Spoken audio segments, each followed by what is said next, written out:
Hello students and dear parents, ഞാൻ Stenny James, ബയോളജിയുടെ senior faculty in brilliant study centre Pala. അപ്പോൾ ജനറലായിട്ട് ചില കാര്യങ്ങൾ പറയാനായിട്ട് നിങ്ങളുടെ അടുത്തേക്ക് എത്താൻ എനിക്ക് സന്തോഷമുണ്ട്. അത് ഓൺലൈനായിട്ടാണെങ്കിലും ഓഫ്ലൈൻ ആണെങ്കിലും ഒരേ മെസ്സേജാണ് നിങ്ങൾക്ക് കിട്ടുക. അപ്പോൾ ഞാൻ നിങ്ങളോട് സംസാരിക്കുന്നത് ഒരു ഫാക്കൽറ്റി ആയിട്ടും ഒരു സക്സസ്ഫുൾ പേരൻ്റായിട്ടും കൂടെയാണ്. നമുക്കറിയാം, ഹയർ സെക്കൻഡറി കോഴ്സിലേക്ക് ഒരു സ്റ്റുഡൻറ്റ് കയറി കഴിയുമ്പോൾ അവർക്ക് ഒരുപാട് ടാർഗറ്റുകൾ മനസ്സിലേക്ക് വരുന്നു, ഒരുപാട് എയിംസ്. പക്ഷേ ഹയർ സെക്കൻഡറി സിലബസ് കയറുന്ന ടാർഗറ്റുകൾ അച്ചീവ് ചെയ്യണമെങ്കിൽ നമ്മൾ ഹയർ സെക്കൻഡറിയിലോട്ട് കയറുമ്പോൾ മാത്രം അതിനെപ്പറ്റി വിചാരിച്ചാൽ പോരാ. നമുക്ക് ബേസിൽ നിന്ന് തുടങ്ങണം. ആ ബേസ് എന്ന് പറയുന്നത് എവിടെ നിന്ന് ആരംഭിക്കണം? ഒരു പക്ഷേ ട്രെൻഡുകൾ മാറി വരുവാണ്. നമ്മളൊരു കുറച്ചു കാലം മുമ്പ് വരെ ഒരുപക്ഷെ നമ്മുടെയൊക്കെ വിചാരം എന്ന് പറയുന്നത് നമ്മൾ +1 കയറുന്നു, അപ്പോൾ നമ്മളൊരു കോർ സബ്ജക്റ്റ് എടുക്കുന്നു, അതിനെപ്പറ്റി പഠിക്കുന്നു, പിന്നെ അങ്ങോട്ട് പഠിച്ചു പോയി കഴിഞ്ഞാൽ നമുക്ക് എത്താം. ഒരുപക്ഷെ അന്ന് എത്താമായിരുന്നു. കാരണം ഒന്ന് കോമ്പറ്റീഷൻ കുറവാണ്, പിന്നെ പരീക്ഷയുടെ ആ ഒരു പാറ്റേണിലേക്ക് വ്യത്യാസമുണ്ട്. ഇപ്പോൾ അങ്ങനെയല്ല. ഇപ്പോൾ കോമ്പറ്റീഷൻ ഇൻറ്റൻസിറ്റി കൂടി, പരീക്ഷയുടെ പാറ്റേണിൽ വ്യത്യാസമായി. വ്യത്യാസം എന്ന് പറയുന്നത് ഇപ്പോൾ സ്റ്റുഡൻസിനെ ചെക്ക് ചെയ്യുന്ന +2 കാര്യം മാത്രമല്ല, ബേസ് തൊട്ടാണ്. നിങ്ങൾ ലോവർ ക്ലാസ്സുകളിൽ എന്തൊക്കെ പഠിച്ചു, ലോവർ ക്ലാസ്സുകളിൽ പഠിച്ച കാര്യങ്ങൾ എങ്ങനെ നിങ്ങൾ +2 അപ്ലൈ ചെയ്യുന്നു, അതെല്ലാം നോക്കിയിട്ടാണ് ഇപ്പോൾ പരീക്ഷയുടെ ക്വസ്റ്റ്യൻസുകൾ ഫ്രെയിം ചെയ്യുക. സ്വാഭാവികമായിട്ടും ഹയർ സെക്കൻഡറി കഴിഞ്ഞിട്ടാണ് നമ്മൾ ഓരോരോ കോഴ്സിലേക്ക് ഡൈവേർട്ട് ചെയ്യുന്നതെങ്കിലും നമുക്കത് ശരിക്കും ചെയ്യണമെങ്കിൽ നമുക്കതിൻ്റെ താഴെ തൊട്ട് തന്നെ അതിൻ്റെ ഒരു ബേസ് ഇടണം. അതിന് ഏറ്റവും നല്ല മാർഗ്ഗമാണ് നമ്മളൊരു 6-7 ക്ലാസ്സിലോട്ട് കയറുമ്പോൾ തന്നെ നല്ലൊരു ബേസ് ഇട്ട് പോവുക. ശരിക്കും അതിന് നിങ്ങളെ പ്രാപ്തരാക്കുന്ന ഏറ്റവും ബെസ്റ്റ് പ്രോഗ്രാമാണ് ബെർലിൻ്റെ ഫൗണ്ടേഷൻ പ്രോഗ്രാംസ്. അത് എത്ര ലോവർ ക്ലാസ്സിൽ നിന്ന് ആരംഭിക്കാമോ അത്രയും നല്ലതാണ്. അപ്പോൾ എനിക്ക് തോന്നുന്നു നമ്മുടെ ഒരു 6ാം ക്ലാസ് ആകുമ്പോൾ തന്നെ നമ്മൾ സയൻസ് സബ്ജക്റ്റ് എന്നൊക്കെ പറഞ്ഞാൽ നമുക്ക് പുസ്തകങ്ങളൊക്കെ കിട്ടാൻ തുടങ്ങും. ആ സമയത്ത് തന്നെ നമ്മൾ ഹയർ സെക്കൻഡറി സിലബസ് പഠിക്കാൻ പോകുന്ന ചില ബ്രാഞ്ചസുകളുടെ പേരോ ചില ചാപ്റ്ററുകളുടെ പേരോ ഒക്കെ ഒന്ന് കേട്ടിട്ട് അതിനനുസൃതമായിട്ടൊന്ന് ബേസിട്ട് പഠിച്ചു പോയാൽ നമ്മൾ ഓരോ ക്ലാസ് ചെല്ലും തോറും നമ്മൾ കൂടുതൽ +2 ടോപ്പിക്ക് നമ്മൾ അടുക്കുകയായി. അപ്പോൾ സ്വാഭാവികമായിട്ട് നമുക്ക് +1 +2 ചെന്ന് കഴിയുമ്പം നമുക്ക് പഠിക്കാൻ കൂടുതൽ എളുപ്പം കിട്ടുകയായി. തന്നെയുമല്ല, നമുക്ക് 7ാം ക്ലാസ്സിൽ നിന്നും 8ാം ക്ലാസ്സിൽ നിന്നും 9ാം ക്ലാസ്സിൽ നിന്നും കിട്ടേണ്ട ചില ബേസ് ഉണ്ട്, ചില ബേസ് പോയിൻറ്റ്സ്. അത് നമ്മൾ പിന്നീട് പഠിക്കുമ്പോൾ നമ്മുടെ ഓർമ്മയിലേക്ക് വരികയും ചെയ്യും. അതുകൊണ്ട് തന്നെ നമ്മൾ ഇപ്പോൾ ഈ അടുത്ത കാലത്ത് ഈ കഴിഞ്ഞ 2-3 വർഷങ്ങളിൽ കേരളത്തിലും ഇന്ത്യയിലും ഒക്കെ IIT എയിംസ് മേഖലയിൽ നല്ല പെർഫോമൻസ് ചെയ്ത കുട്ടികളുടെ ചരിത്രം എടുത്ത് നോക്കിയാൽ അവരെല്ലാവരും തന്നെ ഒരു 7ാം ക്ലാസ് തൊട്ടെങ്കിലും, പലരും 6ാം ക്ലാസ് തൊട്ട് തന്നെ ഈ ഫൗണ്ടേഷൻ സ്ട്രീമിൽ പങ്കെടുത്ത് വിജയിച്ച് വന്നവരാണ്. അപ്പം ഞാൻ അങ്ങനെ ഒരു കുട്ടിയുടെ പേരൻ്റാണ്. അപ്പം എൻ്റെ മോന് ആഷിഖ് സ്റ്റെന്നി എന്ന് പറയുന്ന സ്റ്റുഡൻറ്റ് ഇവിടെ 6ാം ക്ലാസ് തൊട്ട് തന്നെ ഫൗണ്ടേഷൻ ഉണ്ടായിരുന്ന സ്റ്റുഡൻ്റാണ്. അവനത് കഴിഞ്ഞ് +1 +2 പഠിച്ചു. +1 +2 നല്ലപോലെ പെർഫോം ചെയ്തു.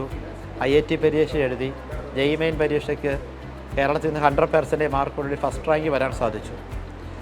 അപ്പോൾ അതിൻ്റെയൊക്കെ ഒരു മെയിൻ കാരണമെന്ന് പറയുന്നത് അവന് +1 +2 കിട്ടിയ ഇൻഫർമേഷൻ മാത്രമല്ല, ലോവർ ക്ലാസ്. അപ്പോൾ നമ്മൾ ഈ ഫൗണ്ടേഷൻ ശരിക്കും ഇട്ടുപോയില്ലെങ്കിൽ കുഴപ്പമെന്താണെന്ന് വെച്ച് കഴിഞ്ഞാൽ നമ്മൾ +1 +2 വരുമ്പം ആ ഒരു ടെക്സ്റ്റ് ബുക്കിലെ കാര്യം നമുക്കറിയാം. പക്ഷേ അതിൻ്റെ ബേസായിട്ട് പറഞ്ഞ കാര്യങ്ങൾ ചോദിച്ചു കഴിഞ്ഞാൽ നമുക്കറിയാൻ സാധിക്കുകയില്ല. ഇപ്പോൾ ഫോർ എക്സാമ്പിൾ ഞാനിപ്പോൾ ബയോളജി ഫാക്കൽറ്റി ആയതുകൊണ്ട് നമ്മൾ ബയോളജിയിൽ +1 വരുമ്പോൾ പഠിക്കുന്ന നിരവധി ചാപ്റ്ററുകളിൽ ഒന്നാണ് സെൽ സൈക്കിൾ എന്നൊരു ചാപ്റ്റർ. ഈ സെൽ സൈക്കിൾ എന്ന് പറയുന്നത് നമ്മൾ പഠിക്കുന്നത് നമ്മുടെ സെൽ ഡിവിഷനായ മൈറ്റോസിസ് മിയോസിസ് ആണ്. അതിൻ്റെ എല്ലാ ഫേസുകളും ഡീറ്റെയിൽ ആണ് നമുക്ക് പടം വരച്ച് പഠിക്കാനുണ്ട് +1.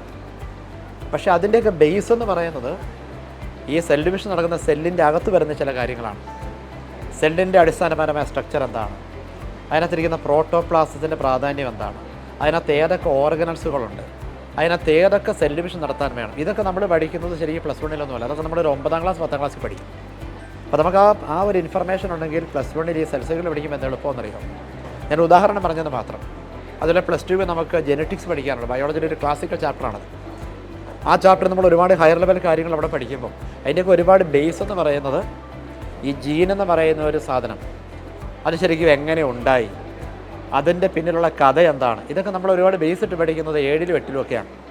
അപ്പോൾ നമ്മൾ ആ ഒരു കൺസെപ്റ്റ് നമുക്ക് നേരത്തെ കിട്ടിക്കഴിഞ്ഞാൽ +2 വന്ന് ജെനറ്റിക്സ് പഠിക്കുമ്പോൾ ഒത്തിരി എളുപ്പമാണ്. അപ്പോൾ നിങ്ങൾ ഓർത്ത് നോക്കും, നമ്മൾ +1 +2 വരുമ്പോൾ നമ്മളവിടെ പഠിക്കുന്ന ഓരോ ചാപ്റ്ററിലും ചില കണ്ടൻസുകൾ കേൾക്കുമ്പോൾ അതിൻ്റെ കാര്യങ്ങൾ നമുക്ക് ലോവർ ക്ലാസ്സുകളിൽ നിന്ന് ഒരു അറിവ് കിട്ടിയാൽ നമുക്ക് പഠിക്കാൻ അത് എളുപ്പമായിരിക്കും.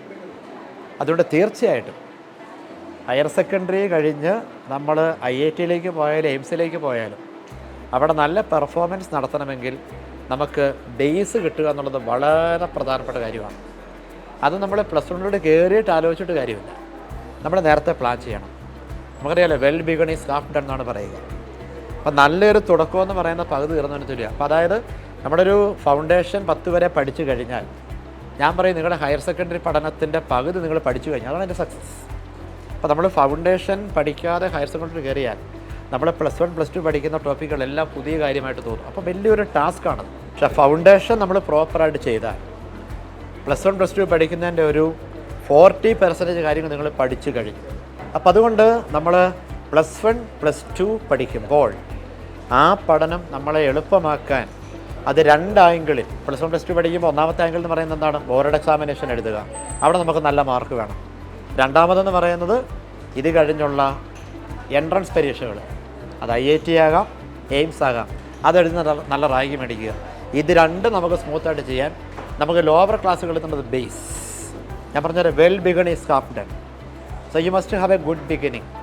അതിന് നിങ്ങളെ സഹായിക്കുന്ന best programme in the India എന്ന് ഞാൻ പറയും, foundation programme going on in the brilliant study centre Pala. നമ്മൾ 6ാം ക്ലാസ് തൊട്ട് തന്നെ അതിനകത്ത് ചേർന്ന് കഴിഞ്ഞാൽ നമ്മൾ ഓരോ ക്ലാസ്സിലും ഇങ്ങനെ കയറിപ്പോകും. തന്നെയല്ല നമ്മുടെ ക്യൂരിയോസിറ്റി ഇങ്ങനെ കൂടുവാണ്.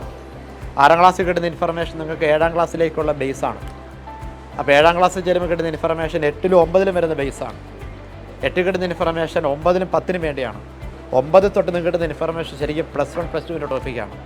അങ്ങനെ നമ്മൾ ഓരോ ലോവർ ക്ലാസ്സുകളും പഠിച്ച് കയറുമ്പോൾ ഹയർ ക്ലാസ്സിലേക്കുള്ള ഒരു കണക്ഷൻ അത് പ്രോപ്പറായിട്ട് കിട്ടും. നിങ്ങൾക്ക് ബോർഡ് എക്സാമിനേഷനും എൻട്രൻസ് എക്സാമിനേഷനും സൂപ്പർ പെർഫോമൻസ്. അതുകൊണ്ട് ബേസ് ഇട്ട് പഠിക്കാൻ ഫൗണ്ടേഷനിലൂടെ +2 +1 ടോപ്പിക്ക് നല്ല ബേസ് ഇടാനായിട്ട് നിങ്ങളെ ക്ഷണിക്കുന്ന ഫൗണ്ടേഷൻ ബാച്ചിലേക്ക് ഞാൻ നിങ്ങളെല്ലാവരെയും വെൽക്കം ചെയ്യുവാണ്. അതിന് സക്സസ്സിന് ഒരുപാട് ഉദാഹരണങ്ങളുണ്ട്. ഇപ്പോൾ എൻ്റെ മോൻ തന്നെ അതിന് ഉദാഹരണമാണ്, ഞാൻ പറഞ്ഞു കഴിഞ്ഞു. അതുപോലെ ഒരുപാട് സ്റ്റുഡൻസ് ഇപ്പോൾ കഴിഞ്ഞൊരു 5 വർഷമായിട്ട് എയിംസിലും IIT ഒക്കെ സക്സസ് ആയിട്ടുള്ള കുട്ടികളുടെ ചരിത്രം എടുത്ത് നോക്കുക. +2 നല്ല മാർക്ക് മേടിച്ചിരിക്കുന്ന പിള്ളേരെ എടുത്ത് നോക്കുക. ഇവരെല്ലാം ഈ ഫൗണ്ടേഷനിലൂടെ വളർന്നു കയറി വന്നവരാണ്. അങ്ങനെ പഠിച്ചു വളർന്ന് മിടുക്കരാകാൻ നമുക്ക് ഫൗണ്ടേഷൻ കോഴ്സിലൂടെ യാത്ര ആരംഭിക്കാം. അതുകൊണ്ട് എല്ലാ കൊച്ചു കൂട്ടുകാർക്കും എല്ലാവിധ ആശംസകളും സമർപ്പിക്കുന്നു. Thank you. എൻട്രൻസ് സംബന്ധമായ വാർത്തകളും അപ്ഡേഷനുകളും ഏറ്റവും വേഗം ആധികാരികമായി അറിയാൻ ബ്രില്യൻ സ്റ്റഡി സെന്റർ പാല യൂട്യൂബ് ചാനൽ സബ്സ്ക്രൈബ് ചെയ്യുക. ബെൽ ഐക്കൺ അമർത്തുക. ഈ വീഡിയോ മറ്റ് സുഹൃത്തുക്കളിലേക്കും ഷെയർ ചെയ്ത് നൽകുക.